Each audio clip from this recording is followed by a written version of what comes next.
नमस्कार. आबा माळकर यांच्या लक्षवेध चॅनलमध्ये आपलं स्वागत आहे. वायुवेग वेबसाईटच्या सौजन्याने आज एका महत्त्वाच्या विषयावर बोलत आहे. हा विषय आपल्या जिव्हाळ्याचा विषय आहे. कारण मुस्लिम कट्टरपंथी हे हिंदू आया, बहिणी, नातींना लक्ष्य करत आहेत. त्यांचे धर्मांतर करण्याचा कट रचला जात आहे. उत्तर प्रदेशचे मुख्यमंत्री योगी आदित्यनाथ यांच्या सरकारने हे रकेट उघडकीस आणला आहे. डोक्याला झिनझिन्या आणणारा हा व्हिडिओ केवळ बघू नका, तर तो अनेक हिंदूंपर्यंत पोहोचवा. गजवा-ए-हिंद ही भारतात इस्लामी राजवट प्रस्थापित करण्याची एक कट्टरपंथी, धोकादायक कल्पना आहे. 2047 पर्यंत हा उद्देश साध्य करण्यासाठी काही सुसंघटित गट योजनाबद्धपणे कार्यरत असून, अलीकडे उघडकीस आलेली धर्मांतर रकेट्स आणि लव जिहादच्या घटना याची ठोस साक्ष देतात. याच पार्श्वभूमीवर उत्तर प्रदेशच्या दहशतवाद विरोधी पथकाने उघड केलेले छंगूर बाबा उर्फ जलालुद्दीन याचे प्रकरण विशेष लक्षवेधी ठरते. हे धर्मांतर रकेट केवळ धार्मिक बदलापुरते मर्यादित नव्हते. त्यामागे 68 कोटींच्या परकीय निधीचे जाळे, जातनिहाय धर्मांतरासाठी दिली जाणारी प्रलोभनं आणि ISIशी असलेले संबंध या घटकांमुळे हे प्रकरण देशाच्या अंतर्गत सुरक्षेसाठी एक गंभीर आव्हान बनले होते. अद्याप छंगूर बाबा प्रकरणाची धूळ बसलेलीही नसताना आग्रा शहरातून काही दिवसांतच आणखी एक आंतरराष्ट्रीय पातळीवर कार्यरत धर्मांतर आणि कट्टरतेचं मोठं रकेट समोर आलं आहे. मिशन अस्मिता अंतर्गत सुरू असलेल्या तपासातून या गुप्त नेटवर्कचं अस्तित्व उघडकीस आलं. एक असं नेटवर्क जे अत्यंत नीट आखलेल्या पद्धतीनं अल्पवयीन हिंदू मुलींना लक्ष्य करत होतं. सोशल मीडियाचा प्रभावी वापर, परदेशी आर्थिक पाठबळ, ब्रेनवॉश तंत्रातून धर्मांतर घडवणं आणि दहशतवाद्यांसारखी प्रशिक्षण पद्धती, हे सगळं इतक्या शिस्तबद्ध रीतीने राबवलं जात होतं. याची कार्यपद्धती मोडस एलखथ थेट द केरला स्टोरी मधील घटनांना आठवण करून देते. आग्रा प्रकरणातून हे स्पष्ट होतं की लव जिहाद ही कल्पना नव्हे, तर देशभर अनेक ठिकाणी पाय पसरवत असलेली एक धोकादायक सत्यता आहे. मिशन अस्मिता म्हणजे काय? मिशन अस्मिता ही उत्तर प्रदेश सरकारच्या योगी आदित्यनाथ यांच्या नेतृत्वाखालील एक गुप्त व व्यापक तपास मोहीम आहे, जी विशेषतः हिंदू मुली व महिलांच्या अस्मितेच्या, सुरक्षेच्या आणि धर्मपरिवर्तनाच्या विरोधात रक्षणासाठी राबवली जात आहे. या मोहिमेचा उद्देश लव जिहाद, ऑनलाईन ब्रेनवॉशिंग, डार्क वेबद्वारे निधी पुरवठा आणि कट्टर इस्लामी विचारसरणीच्या प्रसारासह हिंदू मुलींना लक्ष्य करणाऱ्या संघटनांच्या रकेटचा शोध घेणे आणि त्याचा बंदोबस्त करणे हाच आहे. काय आहे हे प्रकरण? ही घटना मार्च 2025 मध्ये दाखल झालेल्या एका तक्रारीच्या चौकशी दरम्यान उघडकीस आली. आग्रा येथून 2 हिंदू बहिणी अचानक बेपत्ता झाल्यानंतर या प्रकरणाचा तपास सुरू झाला. सुरुवातीला पोलिसांनी, दोघीही वयाने प्रौढ असल्याने, याकडे फारस लक्ष दिलं नाही.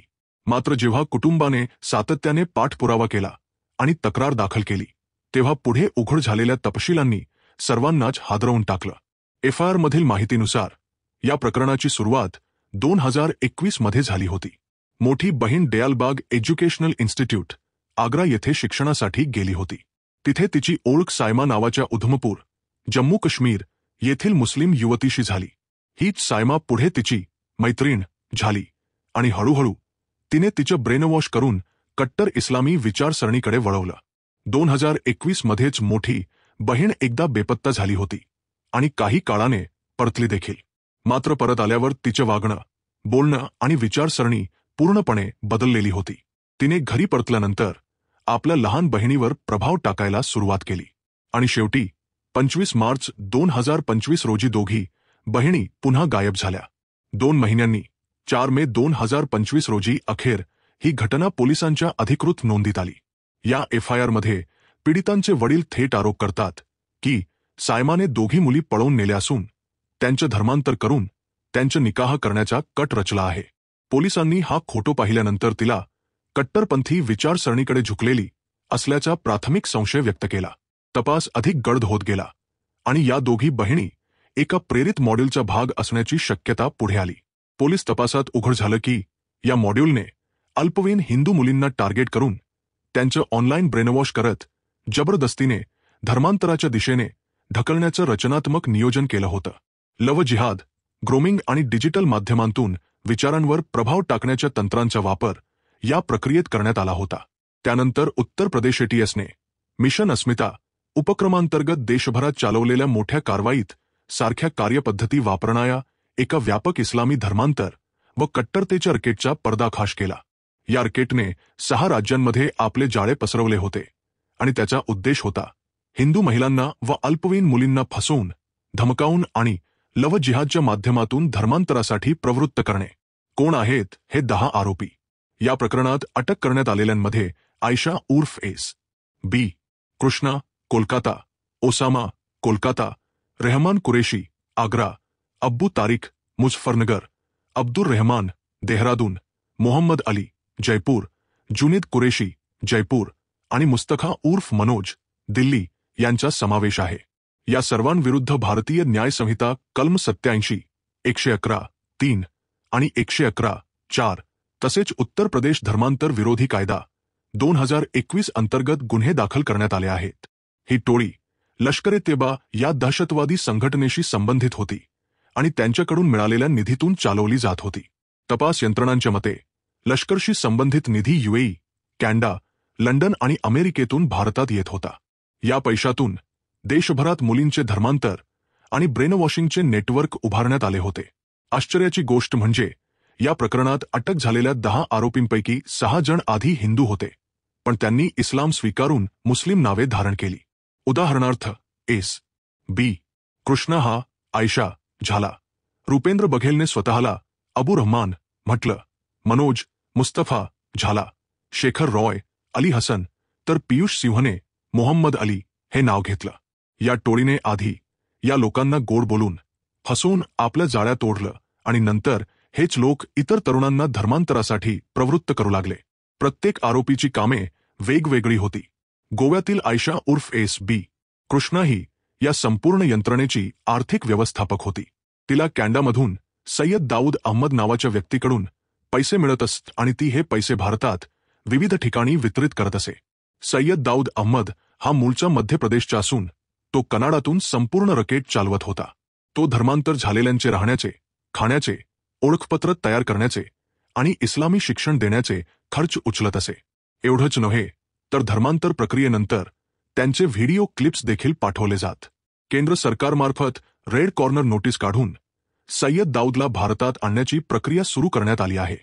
या तपासातून हेही स्पष्ट झालं आहे की झाकीर नाईकच्या विविध कंपन्यांमार्फत या धर्मांतर मोहिमेला आर्थिक पाठबळ पुरवलं जात होतं. या कंपन्यांचा वापर केवळ धार्मिक उपदेश वा इस्लामच्या प्रचारापुरता मर्यादित नसून त्या धर्मांतराच्या आंतरराष्ट्रीय जाळ्याला वित्तीय मदत पोहोचवण्यासाठी सक्रियपणे वापरल्या जात होत्या. झाकीर नाईकवर आधीपासूनच भारतात द्वेषप्रेरित भाषणं आणि धर्मविरोधी प्रचाराबद्दल गुन्हे दाखल आहेत आणि आता या प्रकरणात त्याच्या अप्रत्यक्ष किंवा कदाचित थेट संलग्नता दिसून येत असल्याने तपास अधिक गंभीर वळण घेत आहे. आयशाचा पती शेखर राय उर्फ हसन अली हा कोलकात्यातून कार्यरत होता. तो या टोळीचा कायदेशीर सल्लागार होता आणि धर्मांतरासाठी बनावट कागदपत्रे तयार करणे हे त्याचं मुख्य काम होतं. या व्यतिरिक्त दिल्लीतील मुस्तफा उर्फ मनोज हा नेटवर्कचा लॉजिस्टिक्स मॅनेजर होता. तो बनावट नावांवर आणि पत्त्यांवर मुलींना प्रीएक्टिएटेड सिम कार्ड आणि फोन पुरवायचा, ज्यामुळे त्यांच्या स्थानाचा शोध घेणं कठीण होत असत. आणि कोलकाता येथून पकडलेला ओसामा हा यंत्रणेत मानसिकदृष्ट्या ब्रेनवॉशिंग आणि कट्टरतावादाची भूमिका पार पाडत होता. तो मुलींना इस्लामिक शिक्षणाच्या आड अडकवून त्यांना जिहादी विचारधारेकडे वळवायचा. या टोळीतील मुख्य कार्यकर्ते म्हणजे आग्रामधील अब्दुल रहमान कुरेशी आणि कोलकात्यातील ओसामा. हे दोघं तरुण-तरुणींना कट्टर विचारसरणीकडे वळवण्याचं काम करत असत. कोण आहे अब्दुल रहमान कुरेशी? आग्रा पोलिसांनी या टोळीचा मुख्य आरोपी अब्दुल रहमान याला दिल्लीतील मुस्तफाबाद येथून अटक केली आहे. अब्दुल रहमानकडून धर्मांतराशी संबंधित पुस्तके पोलिसांना सापडली आहेत. आरोपीला अटक करण्यात आलेल्या घरातून एक प्रौढ मुलगीही देखील सापडली आहे, जी नोव्हेंबरमध्ये हरियाणातील रोहतक येथून बेपत्ता झाली होती. रोहतक पोलिसांना याची माहिती देण्यात आली आहे. तसेच पोलिसांनी अब्दुल रहमानला चौकशीसाठी आग्रा येथे आणले आहे. ही या प्रकरणातली 11वी अटक असून अब्दुल रहमान मूळचा फिरोजाबादचा असून आधीच्या धर्माने हिंदू होता. त्याचं मूळ नाव महेंद्र पाल होतं. त्याने आधी ख्रिश्चन धर्म स्वीकारला आणि नंतर इस्लाम धर्मात प्रवेश केला. या रकेटमधील त्याचा सहभाग हा सध्या जन्मठेपेची शिक्षा भोगत असलेल्या कलीम सिद्दीकीच्या विचारांनी प्रेरित होता. माहितीसाठी उत्तर प्रदेश ATSने 2021 मध्ये कलीम सिद्दीकीला सामूहिक धर्मांतर प्रकरणात अटक केली होती. गेल्या वर्षी न्यायालयाने त्याला आजीवन कारावासाची शिक्षा सुनावली. या प्रकरणात कलीमसह आणखी 11 जण सामील होते. सुनावली आहे. पोलिसांनी आरोपी अब्दुल रहमानच्या घरी झडती घेतली असता मोठ्या प्रमाणात धार्मिक आणि धर्मांतरास प्रवृत्त करणारे साहित्य जप्त करण्यात आले. त्याने 2 मजली आलिशान घर बांधले असून त्या परिसरात अब्दुल रहमान उर्फ चा म्हणून तो ओळखला जात होता. झडती दरम्यान पोलिसांना इस्लाम और बहुजन समाज, ईश्वर और सृष्टी श्रेष्ठ कौन, आपकी अमानत आपकी सेवा में, सांप्रदायिक शांती एवं सद्भाव क्यों और कैसे, आतंकवाद और इस्लाम अशा शीर्षकांची पुस्तके मिळाली. याशिवाय इतरही मोठ्या प्रमाणावर धार्मिक साहित्य जप्त करण्यात आले आहे. या साहित्यामध्ये कलीम सिद्दीकी आणि झाकीर नाईक यांचे लेखन विशेष प्रमाणात आढळले. पोलिसांच्या माहितीनुसार या साहित्याचा वापर करूनच धर्मांतरासाठी प्रचार आणि ब्रेनवॉश केले जात होते. अब्दुल रहमान हा कलीम सिद्दीकीच्या ग्लोबल पीस सेंटर या संस्थेच्या दिल्लीतील शाहीन बाग कार्यालयाशी संबंधित होता. जप्त करण्यात आलेल्या साहित्यामध्ये काही संशयित व्यक्तींची नावे देखील असल्याचे पोलिसांनी स्पष्ट केले आहे. रिव्हर्ट कोड या टोळीने धर्मांतरासाठी रिव्हर्ट हा एक कोडवर्ड वापरला होता. त्यांच्या म्हणण्यानुसार याचा अर्थ होता घरवापसी, मात्र प्रत्यक्षात हे धर्मांतरच होतं. धर्म बदलल्यानंतर संबंधित व्यक्तींना सोशल मीडियावर रिव्हर्ट म्हणून दाखवलं जात होतं. ATS आणि पोलिसांच्या तपासात असंही समोर आलं की या टोळीचा मुख्य टार्गेट गट म्हणजे प्रौढ वयातील हिंदू युवती होत्या. कारण त्या स्वतः कोर्टातही आपल्याला बालिग असल्याचं सांगू शकत असल्याने त्यांना कुठल्याही कायदेशीर अडथळ्यांशिवाय घेऊन जाणं टोळीला सोपं जाई. दलित, दुर्बल हिंदूंना लक्ष्य केलं जात होतं. पोलिसांच्या तपासातून उघड झालेल्या माहितीनुसार या धर्मांतर रॉकेटच्या मास्टरमाइंड टोळीने विशेषतः दलित आणि वंचित हिंदू नागरिकांना योजनाबद्धपणे लक्ष्य केलं होतं. आरोपी आपली खरी ओळख लपवत कधी समाजसेवक, कधी वैद्य, कधी मानसिक आरोग्य सल्लागार, तर कधी आध्यात्मिक मार्गदर्शक असल्याचा भास निर्माण करत संपर्कात येत असत. यासाठी सोशल मीडियाचा प्रभावी वापर केला जात होता. मुलींना सुरुवातीला विविध ग्रुप्समध्ये ॲड केलं जाई, जिथे सतत इस्लामशी संबंधित पोस्ट, प्रेरणादायी किस्से वा धार्मिक विचारधारा पाठवली जात असे. या पोस्टसोबत कोण किती एंगेज होते, कोण लाईक शेअर करते, कोण प्रतिसाद देते, यावर बारकाईने नजर ठेवली जात होती. जी मुलं अशा सामग्रीत रस दाखवत त्यांच्यासोबत व्यक्तिगत संवाद वाढवून त्यांना कधी मद्रशांमध्ये दावात कार्यक्रमासाठी तर कधी सामाजिक कार्याच्या नावाखाली धर्मप्रचारासाठी आमंत्रित केलं जात होतं. अशा अनेक टप्प्यांमधून संवाद आणि भावनिक विश्वास वाढवत त्या व्यक्तींना जाळ्यात अडकवण्याचा हा संपूर्ण मास्टर प्लॅन होता. आरोपींच्या चौकशीत धक्कादायक माहिती उघड. आरोपींच्या चौकशीतून समोर आले आहे की हिंदू मुलींना जाळ्यात ओढण्यासाठी त्यांना इस्लामशी संबंधित विविध व्हिडिओ दाखवले जात होते. या व्हिडिओमध्ये भारतासह इतर देशांतील लोकांनी इस्लाम स्वीकारल्याच्या कथा दाखवल्या जात. विशेष म्हणजे या व्हिडिओमध्ये झाकीर नाईकसारख्या वादग्रस्त इस्लामी प्रचारकाचे व्हिडिओ देखील समाविष्ट होते. या सगळ्या प्रक्रियेमध्ये आग्रामधील कुरेशीचा महत्त्वाचा हात होता. तो द सुन्नाह चॅनल नावाच्या यूट्यूब चॅनलद्वारे मुलींचं मानसिक ब्रेनवॉश करत असे आणि त्यांना हळूहळू धर्मांतरासाठी तयार करत असे. इस्लामिक शिक्षणाच्या नावाखाली तो मुलींना कट्टरतावादाकडे घेऊन जायचा आणि नंतर त्यांना जिहादी विचारसरणीशी जोडायचा. ब्रेनवॉश केलेल्या मुलींना प्रथम दिल्लीला आणले जायचे आणि नंतर बसने पुढील ठिकाणी नेले जायचे. स्थान शोधले जाण्याचा धोका असल्याने ट्रेनचा वापर केला जात नव्हता. दिल्लीत पोहोचल्यानंतर मुलींना कोलकात्यात पाठवले जायचे. धर्मांतरासाठी कोलकात्यात तयार सेफ झोन. कोलकात्यात धर्मांतरासाठी सेफ झोन तयार करण्यात आला होता, अशी धक्कादायक माहिती चौकशीतून समोर आली आहे. आग्रा येथील 2 सख्ख्या बहिणींना या जाळ्यात अडकवून कोलकात्यापर्यंत पोहोचवण्यात आले होते. त्या दोघी घरातून 25,000 रुपये आणि काही दागिने घेऊन पळून गेल्या होत्या. त्या दिल्ली, मुझफ्फरनगर, समस्तीपूर मार्गे बसने कोलकात्याला पोहोचल्या. तेथे ओसामा नावाच्या तरुणाने त्यांच्यासाठी हॉटेलमध्ये राहण्याची व्यवस्था केली. यानंतर कोलकात्याच्या तपस्या या मुस्लिम बहुल भागात त्यांना खोली भाड्याने मिळवून देण्यात आली. या खोलीसाठी महिन्याला 6,000 रुपये भाडे ठरले होते आणि 30,000 रुपयांचा ॲग्रीमेंट केला गेला होता. अली हसनने या दोघींच्या धर्मांतर प्रक्रियेला सुरुवात केली. या टोळीने त्यांच्या नोकरीच्या शोधातही मदत केली. धर्मांतरासाठी आलेल्या लोकांसाठी कोलकाता हा सेफ झोन म्हणून ओळखला जात होता. त्या दोघींना दीनची तालीमही दिली गेली. विशेष म्हणजे धर्मांतर झाल्यानंतर त्यांचे कोलकात्यात मतदार ओळखपत्र आणि आधार कार्ड बनवण्यात आले, ज्यामुळे त्यांना मतदानाचा अधिकारही मिळत असे. मुलींसाठी घरी परतणं होतं अत्यंत कठीण. पोलीस चौकशीतून समोर आलेल्या माहितीनुसार एकदा धर्मांतर झाल्यानंतर त्या मुलींना पुन्हा आपल्या घराकडे परतणं खूप कठीण होतं. ज्या व्यक्तींचं धर्मांतर केलं जातं त्यांच्या नावानं आधी वर्तमानपत्रात जाहिरात दिली जाते, त्यानंतर कोर्टात अर्ज करून अधिकृत कागदपत्र तयार केली जातात. ही प्रक्रिया पूर्ण झाली की निकाह लावला जातो. एकदा हे सगळं झालं की त्या मुलींचं पुन्हा मूळ घरी जाणं जवळपास अशक्यच होतं. ब्रेन वॉशची पराकाष्ठा, धर्माच्या नावावर स्वत्वही विसरलेल्या मुलींची धक्कादायक मागणी. ज्या 2 बेपत्ता बहिणींमुळे हे प्रकरण उघडकीस आलं, त्या अखेर कोलकात्यात सापडल्या.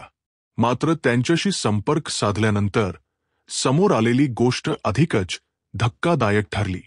या दोघींनी घरी परतण्याची तयारी दर्शवली खरी, पण त्यांनी एक अजब अट ठेवली: आमच्यावर प्रभाव टाकणाऱ्या आरोपींना माफ करा आणि त्यांची सुटका करा. या मुलींचा ठाम विश्वास होता की अटक करण्यात आलेल्या व्यक्तींनी काहीही चुकीचं केलं नाही, उलट ते तर धर्माची सेवा करत होते. इतकंच नाही, तर या मुलींनी पुढे म्हटलं की जर ते आरोपी जेलमध्ये राहिले तर आम्ही स्वर्गात कधीच जाऊ शकणार नाही. ही वक्तव्य पाहता असं स्पष्ट होतं की धर्माच्या नावावर या रॅकेटनं केवळ त्यांच्या सामाजिक जाणीवांवरच नव्हे, तर मानसिक व आध्यात्मिक पातळीवरही अत्यंत खोलवर प्रभाव टाकला होता. यातून या प्रकारचा ब्रेनवॉश किती प्रचंड आणि योजनाबद्ध होता हे दिसून येतं. आपल्याला हा व्हिडिओ आवडला तर लाईक, शेअर करा आणि लक्षवेध चॅनलला सबस्क्राईब करा.